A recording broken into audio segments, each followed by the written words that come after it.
Queridos hermanos, un saludo para cada uno de ustedes. Bienvenidos a este momento de repaso de la lección. Hoy vamos a repasar la lección número 8, que lleva por título ¿Quién es el hombre? En Romanos 7. Título de esta lección y el versículo de memoria lo tenemos en Romanos 7:6.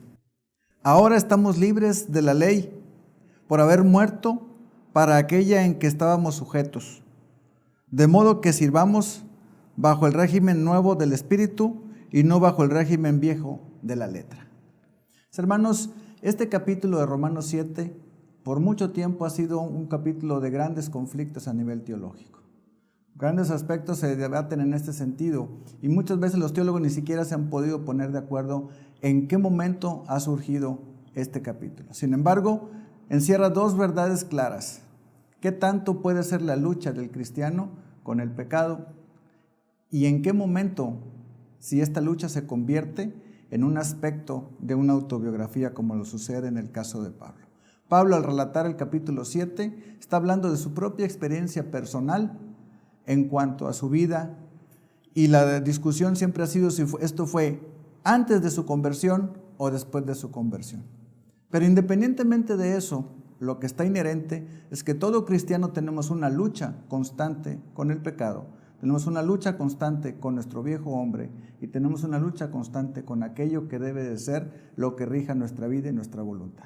La lección anterior vimos cómo nosotros tenemos que decidir para poder dar el paso hacia adelante, usando nuestra voluntad para seguir a Dios.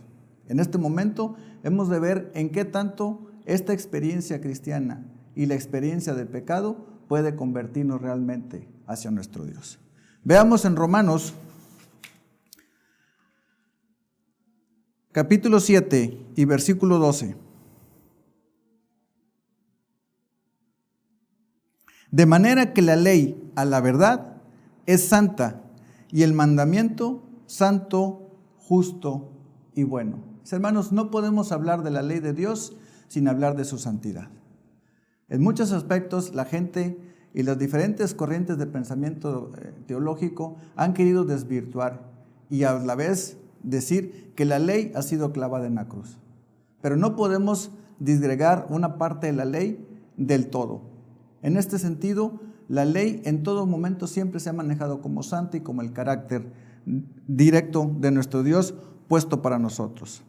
La ley es buena para lo que debe de hacer, pero no puede hacer para lo que no fue diseñada.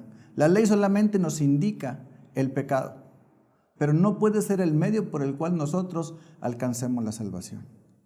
La ley para nosotros implica la condición actual en nuestra vida con respecto a la voluntad de Dios, pero para llegar a ser salvos necesariamente necesitamos de la vida de Cristo en cada uno de nosotros. Su sacrificio, su sangre derramada en la cruz, que hizo propicio para nosotros la oportunidad de poder encontrar salvación. También tenemos en Romanos, ahí mismo, capítulo 7, versículos 18 al 20. Yo sé que en mí, esto es, en mi carne, no mora el bien, porque el querer el bien está en mí, pero no el hacerlo. Porque no hago el bien que quiero, sino el mal que no quiero, ese es el que hago. Y si hago lo que no quiero, ya no lo hago yo, sino el pecado que mora en mí. Hermanos, es la realidad del cristiano. Nosotros queremos hacer el bien, mas no podemos porque estamos llenos de pecado.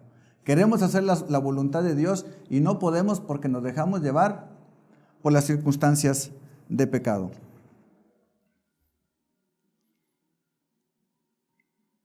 Cuando Pablo se refiere al término morir a la ley, se refiere a morir a los conceptos que en su tiempo Dios diseñó para el pueblo judío en el antiguo Sinaí. Esa ley habría de estar rigiendo al pueblo, pero lo que el pueblo nunca entendió es que esa ley, o ese servicio sacerdotal, o ese servicio ceremonial, o ese contexto total de leyes que había, iban a prevalecer solamente hasta que Cristo regresase. Pero eso no tiene nada que ver con la ley moral, la ley de los 10 mandamientos, porque mismo Pablo dijo, yo no sabía que la codicia era pecado hasta que lo vi en la ley. Y no podemos decir que solamente un mandamiento ahora existe. Eran los 10 mandamientos, los 10 mandamientos de Dios, los que llevaban al pueblo a ser obediente a Él, lo que conocemos como la ley moral. Pero el pueblo debía entender que bajo este concepto, solamente la ley les anunciaba su condición en cuanto al cumplimiento de la voluntad de Dios. Lo demás era necesario que cuando Cristo viniese, todo el pueblo voltease a ver al Mesías y a través de la vida propia del Mesías, de su cumplimiento de la ley y de su justicia, terminando en el sacrificio en la cruz con el derramamiento de la sangre para pagar el precio de nuestro pecado, es como nosotros podíamos encontrar ahora sí el camino de regreso a la salvación. No a través de nosotros, sino a través de Cristo. No a través de nuestra justicia, sino a través de la de Cristo. El hombre que se describe en Romanos 7, eres tú y soy yo. El hombre que se describe en esa contienda somos nosotros en nuestra lucha diaria, en nuestra vida, con nuestra voluntad, buscando en todo momento vencer el pecado. Claro, si lo hacemos mediante nuestros propios esfuerzos, seguramente volveremos a caer. Si lo hacemos mediante nuestras propias fuerzas, seguramente seguiremos viviendo en la vida de pecado. Es solamente volteando hacia Jesús, a su forma de vivir aquí en esta tierra, al ejemplo que nos dio y a su obediencia hacia la ley de Dios, lo que nos puede ayudar a vencer el pecado. Es a través del ejemplo de Jesús y a través de su justicia como nosotros podemos encontrar justicia para nosotros. Nuestra vida solamente alcanza para una cosa, para pagar el precio del pecado. Pero la vida de Jesús alcanza para pagar el precio del pecado a través de su sacrificio en la cruz y para devolvernos la oportunidad de regresar a casa.